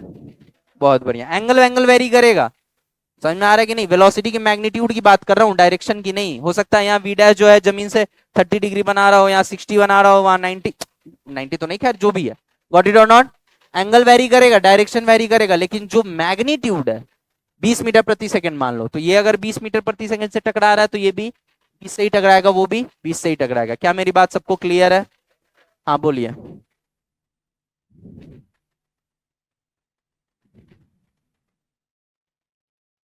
काइनेमेटिक्स से करेंगे तो पागल हो जाएंगे। अरे गधा, एक तो काइनेमेटिक्स का मेथड है, एक वर्क एनर्जी थ्योरम का मेथड है। दिमाग क्यों नहीं चलेगा, पढ़ाया क्यों जा रहा है? ये तो वही बात हो गया कि सर मान लो कि एग्जाम के दिन हम पेन ही नहीं लेके गए तो कोई दूसरा मेथड नहीं है नीट निकालने का? अरे पढ़ाया इसीलिए जा रहा है ना कि समझ में आए। सुअर, बैठ कॉपी कर। एगो मेथड भारी पड़ रहा है, 3 ठो जानना है इनको। अरे तुम्हें समझ में आ गया मास्टर क्या बोलना चाह रहा है? अच्छा, सिर्फ वेलोसिटी बोलेगा कि टकराने की वेलोसिटी सेम है तो सही है स्टेटमेंट या गलत है? क्यों गलत है? डायरेक्शन, क्योंकि जब वो वेलोसिटी बोल रहा है, देखो अभी हमने तुमको पढ़ा दिया ना, अब हम टेस्ट में क्या सवाल डालेंगे सुन लो। टेस्ट में हम डालेंगे कि a body is projected at different angles from height h, all came to the ground, ठीक है, their velocities will be same। ये स्टेटमेंट 1 रहेगा। स्टेटमेंट 2 डालेंगे, या असर्शन ऊपर वाला देके रीजन नीचे ये डाल देंगे कि by applying work energy theorem और बाय एनर्जी कंजर्वेशन, दोनों बोल सकते हैं क्योंकि वर्क एनर्जी थ्योरम और कुछ नहीं है, एनर्जी कंजर्वेशन ही है। Got it? तो by energy conservation we can conclude that whatever potential energy whatever kinetic energy has been gained is a result of conversion of potential energy into kinetic energy। Got it? Reason भी सही है, assertion भी सही लग रहा है, तुम मारोगे assertion is true, reason is true and reason is correct explanation of assertion। अरे यही तो समझा रहा हूं तब से कि इनिशियल काइनेटिक एनर्जी सबका सेम है और पोटेंशियल एनर्जी सेम कन्वर्ट होगा mgh। तो फाइनल काइनेटिक एनर्जी भी सबका सेम होगा, जिसके वजह से फाइनल वेलोसिटी सेम होगी। सही बोल रहा हूं गलत बोल रहा हूं? क्या गलत है? चूंकि मैंने सिर्फ वेलोसिटी बोला है, इसलिए इसमें मैग्नीट्यूड भी आ गया और डायरेक्शन। इसलिए बोला कभी भी फिजिक्स में कोई वेक्टर देखो तुरंत सतर्क हो जाओ कि मैग्नीट्यूड और डायरेक्शन दोनों सोचना है। गॉट इट और नॉट? मैंने ये जरूर बताया है कि तीनों बॉल सेम स्पीड से जाके टकराएगी। मैंने ये नहीं बोला था कि तीनों सेम वेलोसिटी से जाके टकराएगी। क्यों? क्योंकि तीनों की टकराने की जो डायरेक्शन है वो अलग होगा, अलग अलग एंगल पे टकराएंगे। हाँ, लेकिन जो उसका मैग्नीट्यूड है, जो मॉड है v x square plus v y square, उसका वैल्यू सेम है। Getting my point? तो ये क्या दे रहा है तुमको? स्पीड दे रहा है या वेलोसिटी दे रहा है? स्पीड दे रहा है। बेसिकली जिस इंस्टेंट ये टकराएंगे उस इंस्टेंट इंस्टेंटेनियस वेलोसिटी का मैग्नीट्यूड है ये। यस और नो? और तुम्हें पता है इंस्टेंटेनियस वेलोसिटी का मैग्नीट्यूड इंस्टेंटेनियस स्पीड के बराबर होता है। गॉट इट और नॉट? तो ये बिल्कुल बोलना सही नहीं कि तीनों सेम वेलोसिटी से टकराएंगे। ये बिल्कुल बोलना सही है कि तीनों सेम स्पीड से टकराएंगे। समझ में आ गया? ये सारी बातें लिख लेना, इसमें से कोई एक बात में फंसा देगा तुमको। तीनों सेम स्पीड से टकराएंगे ये बोलना सही है, लेकिन तीनों सेम वेलोसिटी से टकराएंगे ये बोलना सही नहीं है, क्योंकि तीनों का डायरेक्शन और ग्राउंड से बनने वाला एंगल अलग अलग होगा। गॉट इट और नॉट? बहुत बढ़िया, आशा करते हैं आपको समझ में आ गया होगा कॉन्सेप्ट। ठीक है, चलिए। हाँ बोल बेटा। क्या बेटा? नहीं समझा मैं, क्या बोला? ये 30 है। हाँ हाँ, 50 mg आया, 30 mg गया, जो बचा वो काइनेटिक। समझ में आ गया ना? उतना दिमाग काहे लगा रही? सीधा ये नहीं समझी, शुरू वाला अंत वाला, बात खत्म। मेरे लिए जमीन ये है ही नहीं, मेरे लिए जमीन अब ये हो चुका है। इससे कितना ऊपर है? 20 mg। बीसी तो है, अरे 50 टोटल है, ये 30 है, तो ये बीसी तो हुआ। तो 20 mg किस में कन्वर्ट हो गया? काइनेटिक में। समझ में आ गया या नहीं आ गया? अरे एक बार यहाँ वेलोसिटी आ जाए तब कह दो कि नहीं नहीं जमीन यहाँ नहीं था, जमीन यहाँ था। अरे समझ आ रहा है या नहीं आ रहा है? मैंने क्या बोला? पोटेंशियल एनर्जी जो है रेफरेंस का गेम है। अब हम जीरो इसको ना मान के इसको मान रहे हैं, तो पोटेंशियल एनर्जी 50 mg होगा या 20 mg होगा? 20 mg होगा, क्योंकि यहाँ को अगर रेफरेंस मान रहे हैं तो यहाँ से हाइट क्या है? 20 mg। भाई के माई, समझ में आ रहा है? समझ में, समझना बहुत जरूरी है। Got it? ये स्पीड वाली बात लिख लेना, बहुत इंपॉर्टेंट है कि भैया तीनों का टकराने का स्पीड सेम है, वेलोसिटी सेम नहीं है। क्यों? एंगल अलग अलग है, डायरेक्शन अलग अलग है। Got it? चलिए, वर्क एनर्जी थ्योरम खाली स्पीड की गारंटी लेता है, वेलोसिटी की नहीं लेता है, क्योंकि एक्सप्रेशन में जो हाफ एम वी स्क्वायर में वी है वो स्पीड है ना कि वेलोसिटी है। गॉट इट और नॉट? हम जानते ही ये सब सवाल तुम नीट में घंटा कभी नहीं देखे होगे, लेकिन हम नीट पढ़ाते भी नहीं है सिर्फ, वो तो सर हमको जबरदस्ती नीट में ठूस दिए हैं। नहीं, नीट पढ़ाओ। बनाओ फोटो। देखो भैया, ना हम नीट पढ़ाते हैं ना हम जेई पढ़ाते हैं, हम फिजिक्स पढ़ाते हैं। तुमको फिजिक्स सिखा देंगे, बात खत्म। ठीक? अरे रुको यार, देखो सवाल को समझिए ध्यान से। क्या है? एक कैपिटल एम मास का वेज है। वेज मतलब वेज नॉन वेज नहीं है। वेज मतलब समझ रहे हो ना? 3 रेक्टेंगुलर सरफेस और 2 ट्रायंगुलर सरफेस से बना हुआ है। समझ में आ रहा है ना? ये वेज है एक, ठीक है। वेज के ऊपर एक रॉड लगा हुआ है जिसका मास क्या है? Small m. गॉट इट और नॉट? इधर इधर दीवार दिख रही होगी, ठीक है। दीवार जो है वो फ्रिक्शनलेस है। दीवार और रॉड के बीच में फ्रिक्शन क्या है? 0 है, ठीक है। Friction all surfaces are frictionless, लिख लेना कहीं ऊपर, all surfaces are frictionless. Friction कहीं नहीं मानना है। गॉट इट और नॉट? फिर तो ये लिखने की भी जरूरत नहीं है, ऑल सरफेसेस आर फ्रिक्शनलेस। अब ध्यान से समझो रहे ओए, ये स्मॉल एम मास का जो चीज है, क्या कहते हैं इसको? मूसल कहते हैं ना बे? अरे लोढ़ा क्या कहते हैं? बंसल? पिस्टल? पिस्टल नहीं, हिंदी में बोल रहे। अरे वो ओखली में मूसल कहते हैं ना? हाँ मूसल कहते हैं इसको। मान लो मूसल है एम मास का, ये दीवार है, ठीक है। तो मूसल को जैसे इस पे रखेंगे ये इसको दबाएगा, नीचे तो जा नहीं सकता क्योंकि जमीन है। तो इसके पास क्या ऑप्शन रहेगा? स्लाइड होने का। फील कर पा रहे हो हम क्या बोलना चाह रहे हैं? जैसे कोई भारी चीज इस पे डालोगे, अच्छा ये हिल नहीं सकता है। क्यों नहीं हिल सकता है? क्योंकि दाएं बाएं साइड दीवार लगा हुआ है। तो अपने वजन के वजह से ये इसको दबाएगा, और दबाएगा तो ये साइड जाएगा। अच्छा सीधा होता बिल्कुल, तो बिल्कुल सीधा होता तो नहीं इधर जाता, क्यों? क्योंकि ग्राउंड है। लेकिन अगर तिरछा रखोगे तो ऐसे दबेगा ना। फील कर पा रहे हो, ये चीज होगा, ये चीज फील कर पा रहे हो? तो ये कुछ नीचे आएगा, ये कुछ दबेगा। मेरा सवाल बहुत सिंपल सा था। At equilibrium, at equilibrium, equilibrium मतलब ये दबना दबाना जो होना था सब हो गया, समझ में आ रहा है? एट इक्विलिब्रियम स्प्रिंग में पोटेंशियल एनर्जी कैलकुलेट करना। स्प्रिंग कांस्टेंट के है भाई, थोड़ी देर बाद दबने के बाद रुकेगा ना, ऐसा थोड़ी दबते जाएगा, क्योंकि जैसे ही दबना शुरू होगा स्प्रिंग भी रेजिस्ट करेगा। अब माई के माई, मान ले एक्स दब गया होगा तो स्प्रिंग भी अब रेजिस्ट करेगा ना। अब और दबने देगा? नहीं देगा। समझ में आ रहा है? तो पूछा जा रहा है spring potential energy at equilibrium क्या होगा, जल्दी बताएं। हाँ बोलो बेटा। इलोंगेट कैसे होगा बेटा? इस तरीके से वेज थोड़ी है, इधर भागता ना फिर, तब ना इलोंगेट होता। अगर इस तरीके से है और इस तरीके से कोई भारी चीज रखोगे तो ये दबेगा ही ना बेटा, ये ऐसे चल जाएगा। मतलब इसको उड़ा थोड़ी देगा हवा में बे, दबेगा ही ना। कुछ चीजें कॉमन सेंस भी होती है। कोई तिरछी चीज है और उस पर जाके हम लद से बैठ जाएंगे ऐसे करके, तू इधर भागेगा कि उधर भागेगा? अगर तिरछा ऐसे है तो पीछे भागेगा ना, या आगे भाग जाएगा? समझ में आया?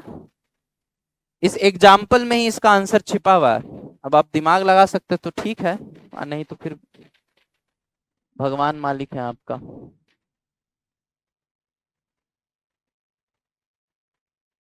करो रे जल्दी।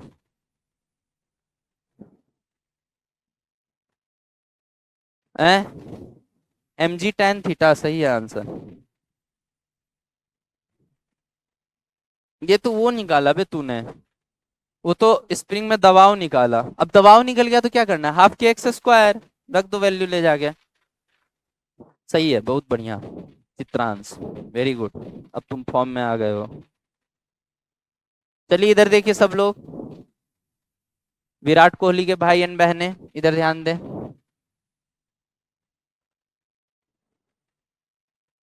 हम एक बार दिल्ली में पढ़ा रहे थे, हम ऐसे ही बोले विराट कोहली के भाई एंड बहनों, उसमें एक बच्ची थी, उसका नाम था भव्या।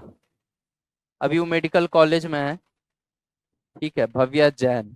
वो रोने लग गई, नहीं सर बहन मत बोलो, सर बहन मत बोलो। अरे जीवन में कभी मिली नहीं होगी विराट कोहली से, बहन मत बोलो। बेटी बोलना चाहिए, सही बात है।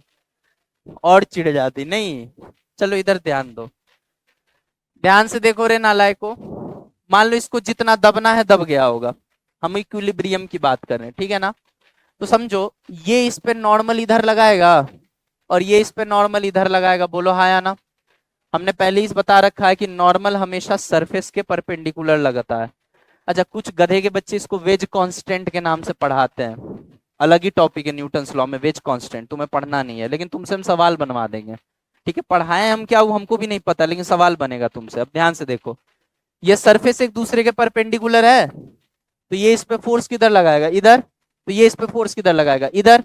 अब जो फोर्स कैपिटल एम पे लग रहा है उसके दो कंपोनेंट है, ध्यान से देखना, एक ये वाला और एक ये वाला। जो ये वाला है वो धरती बैलेंस कर देगा अपने नॉर्मल से, और जो ये वाला है उसको किसको बैलेंस करना पड़ेगा, स्प्रिंग को बैलेंस करना पड़ेगा। इसी बल के वजह से तो ये इधर खसक रहा है, और जिस समय स्प्रिंग का बल और ये फोर्स सेम हो जाएगा उसके बाद खसकना बंद हो जाएगा। क्या मेरी बात सबको क्लियर है?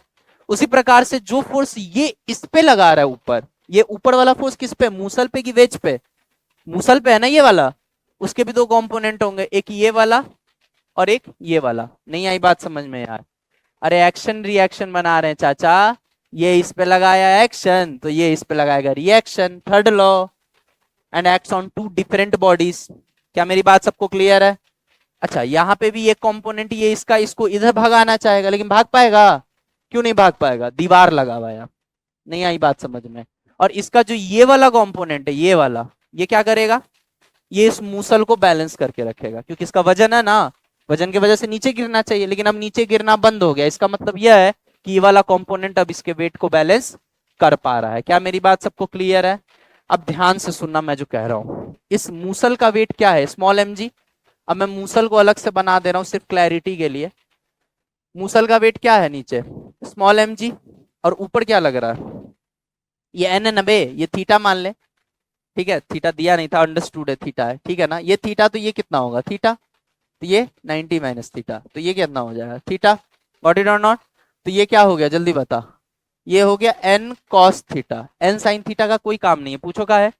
एन साइन थीटा तो अपना दीवार से बैलेंस हो गया, वरना मूसल ऐसे गिर जाता इसके ऊपर। सोचो ना, ये दीवार नहीं होता तो मूसल का मोशन कैसा होता, ऐसे करके नहीं घिसते हुए गिर जाता। इधर कौन ले जा रहा है, ये एन साइन थीटा ही ले जा रहा है, गॉट इट और नॉट। खैर एनीवे, तो ऊपर N cos theta m g balance हो जाएगा, बोलो यार। तो N cos theta should be equal to m g, बोलो हाँ या ना। अब इधर देख, ये थीटा है तो ये एंगल कितना होगा जल्दी बता, ये भी 90 माइनस थीटा, ये थीटा दिख रहा होगा, बोलो। तो ये एन है, एन का ये कंपोनेंट क्या आ गया एन कॉस थीटा, और ये वाला कंपोनेंट क्या आ गया एन साइन थीटा। मैं तो सीधा सीधा बोल रहा हूँ, ये वाला कंपोनेंट का रिएक्शन ये है और ये वाला कंपोनेंट का रिएक्शन ये है। नहीं आई बात समझ में। जब ये एक्शन रिएक्शन पेयर हैं तो इनके कंपोनेंट्स भी तो एक्शन रिएक्शन पेयर होंगे। ये इस पे इधर एन साइन थीटा लगा रहा है तो ये भी इस पे इधर एन साइन थीटा लगा रहा है। ये इसके ऊपर एन कॉस थीटा लगा रहा है तो ये इसके ऊपर नीचे एन कॉस थीटा लगा रहा है। क्या मेरी बात क्लियर है, पक्का ना, समझ में आया तुमको, क्या नहीं समझ में आया पूछो। ये इस पे एन इधर लगा रहा है और ये इस पे एन इधर लगा रहा है, ये देख पा रही हो। थीटा एंगल में कंपोनेंट को ब्रेक कर दिया तो ये क्या आ रहा है जल्दी बता, ये एन साइन थीटा आ रहा है और ये वाला कंपोनेंट एन कॉस थीटा आ रहा है। तो कंपोनेंट में ही तो ब्रेक किया है बेटा। हम कह रहे हैं ये इस पे एन लगा रहा है तो ये इस पे एन लगा रहा है। अब एन एन ना बोल के कंपोनेंट के टर्म्स में बात कर रहे हैं, तो ये इस पे एन साइन थीटा लगा रहा है तो ये भी इस पे इधर एन साइन थीटा लगा रहा है। ये इस पे ऊपर एन कॉस थीटा लगा रहा है तो ये भी इस पे नीचे एन कॉस थीटा लगा रहा है। क्या मेरी बात समझ में आ गई। हाँ कोई बोल रहा था कुछ, हाँ थीटा कैसा है ये नहीं समझ में आया।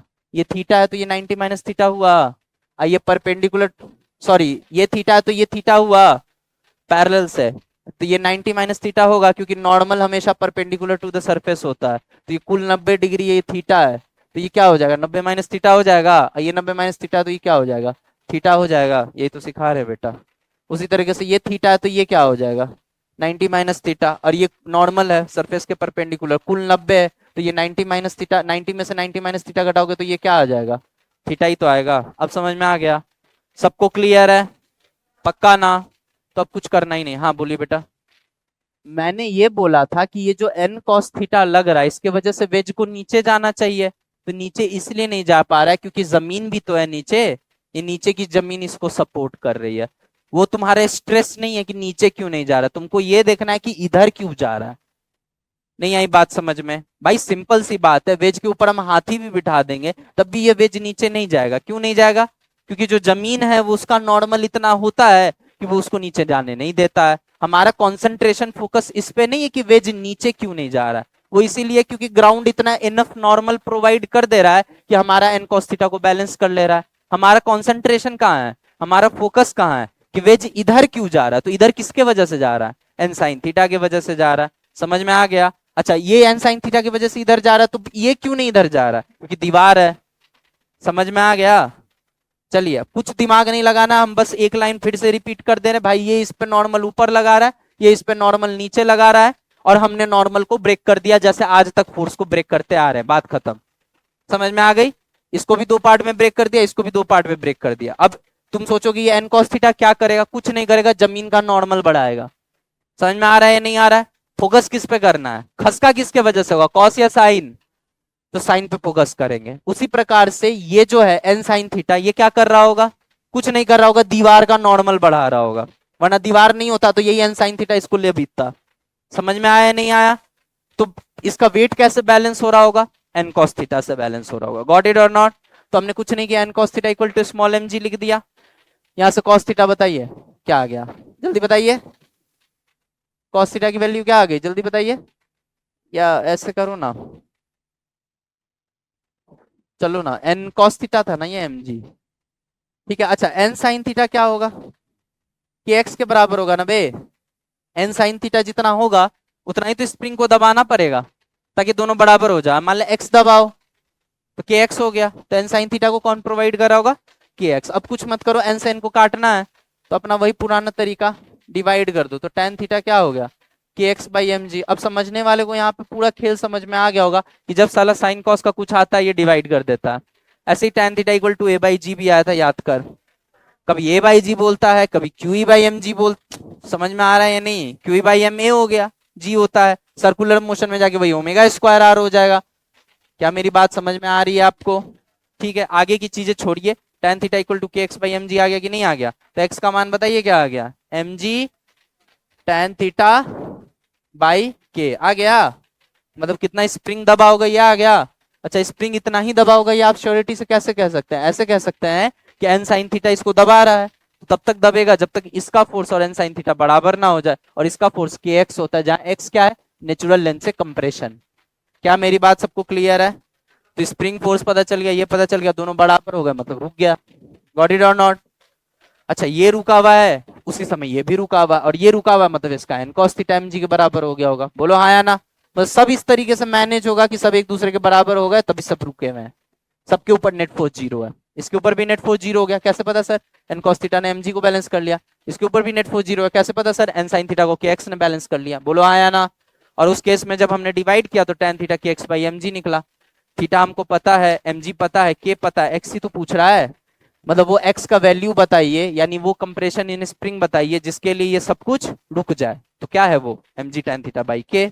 समझ में आ रहा है या नहीं आ रहा? मतलब इतना ही स्प्रिंग को दबना पड़ा होगा, और जब स्प्रिंग कितना दबा ये हमको पता चल गया, तो पोटेंशियल एनर्जी क्या लिखोगे? हाफ के एक्स स्क्वायर। लाओ एक्स को लाके यहाँ रख दो, बात खत्म। ये रहा स्प्रिंग पोटेंशियल एनर्जी। बताइए ईमानदारी से कितने बच्चों को समझ में आ गया? तुम लोगों को नहीं आया रे? आ गया ना समझ में? किसको किसको नहीं आया फिर से एक बार पूछ लो। फिर से एक बार बता रहे, ध्यान से सुनो। ये इस पे एन लगा रहा है ऊपर, ये इस पे एन लगा रहा है नीचे। मैंने एंगल वैंगल देख लिया, कंपोनेंट में तोड़ दिया, वो आपके सामने है। ठीक है, कंपोनेंट में तोड़ना आपको अब आना चाहिए इस स्टेज पे आके। ठीक है, आपने इधर साइन इधर कॉस तोड़ लिया। अब हमें पता है साइन वाला क्या चाहेगा? मूसल इधर जाए। अगर अगर हम साइन वाले कंपोनेंट की बात करें तो साइन वाला कंपोनेंट ऐसे ही तो लग रहा है, तो वो चाहेगा मूसल इधर जाए, जा नहीं सकता क्योंकि दीवार है। एन कॉस थीटा क्या करेगा? वेट को बैलेंस करेगा ना, तो N cos theta equal to m g कर दिया। कोई समस्या? अच्छा, इस पे ऊपर जो एन कॉस थीटा लग रहा है रिएक्शन का, उसको कौन बैलेंस करेगा? ग्राउंड बैलेंस करेगा। और जो एन साइन थीटा लग रहा है वो क्या करेगा? स्प्रिंग को दबाने का काम करेगा। तो N sine theta equal to k x लिख दिया। कब तक दबाएगा? जब तक स्प्रिंग का फोर्स एन साइन थीटा के बराबर ना हो जाए। और जैसे N sine theta equal to k x हो गया, मतलब वेज रुक गया। N cos theta equal to m g हो गया, मतलब मूसल रुक गया। बोलो ना यार, मूसल रुक गया। क्या हो रहा है यार? मूसल रुक गया, समझ में आया? N sine theta equal to k x हो गया तो वेज रुक गया, N cos theta equal to m g हो गया तो मूसल रुक गया। तो क्या हम डिवाइड करके tan थीटा के टर्म्स में के नहीं निकाल सकते? एक्स नहीं निकाल सकते हैं? आगे एक्स की वैल्यू। क्या मेरी बात सबको क्लियर है? अब किसी को कोई समस्या है? जल्दी करिए। ये एक स्प्रिंग है जिसका स्प्रिंग कांस्टेंट के है, और ये एक एम मास का ऑब्जेक्ट है जिसको एच हाइट से गिराया गया। और ये जो पैन है ना, पैन को मासलेस मान लेना। पैन जो है वो मासलेस है, मतलब नेग्लिजिबल मास है उसका। ठीक है ना? एच हाइट से गिराया गया, पूछा गया स्प्रिंग में मैक्सिमम कंप्रेशन कितना होगा। स्प्रिंग में मैक्सिमम कंप्रेशन कितना होगा, ये सवाल था। हैं? नहीं, गलत है। हाँ। हाँ। क्या? दीवार नहीं होती तो सवाल ही नहीं होता बेटा, क्योंकि अगर दीवार नहीं होती तो ये दबाता ही नहीं, ये खुद गिर जाता। हाँ, जो दिया गया है उसको सोचिए, जो हो सकता था वो मत सोचिए। समझ में आया? ठीक है, जो दिया गया है वो समझ में आ गया ना कैसे चल रहा है, बस उतना ही समझना जरूरी है, उससे ज्यादा नहीं समझिए, वरना उसके लिए हमें वेज कांस्टेंट में घुसना पड़ेगा। उसके लिए हमको चाहिए पर डे 3 घंटे की क्लास। चलिए इधर देखिए। अरे समझ आ गया ये सवाल अब सबको? ठीक है, चलिए आगे बढ़ते हैं। ये सवाल देखिए क्या करना है, देखिए इसको ध्यान से। ड्रॉप किया है, इनिशियल वेलोसिटी 0 है, फेंका नहीं है, ड्रॉप किया है।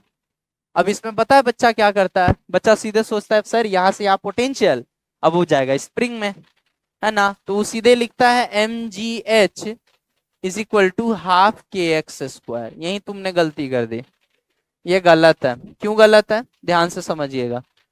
फाइनल स्टेज में ये पेन यहाँ होगा और ये मास यहाँ होगा, और अगर तुम ध्यान से देखो, अच्छा E इक्वल टू जीरो है, E इक्वल टू जीरो का मतलब ये है कि ये मान लो गोबर का गोला है, जैसे जाएगा पचाक से चपक जाएगा इसके ऊपर।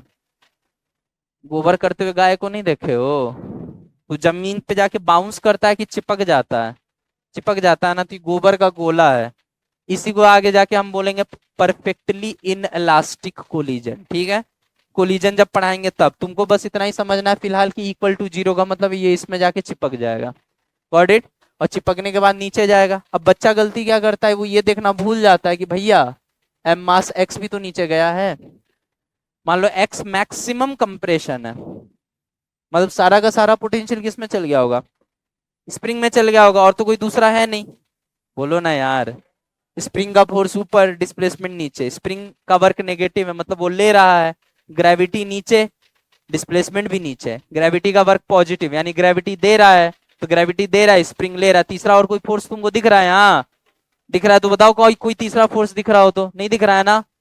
समझ में आ रहा है ना?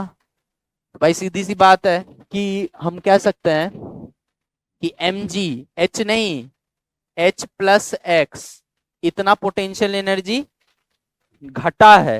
वो किस में गया है? काइनेटिक में गया, सॉरी स्प्रिंग में गया है। तो स्प्रिंग क्या हो गया? हाफ के एक्स स्क्वायर। समझ में आया कि नहीं आया?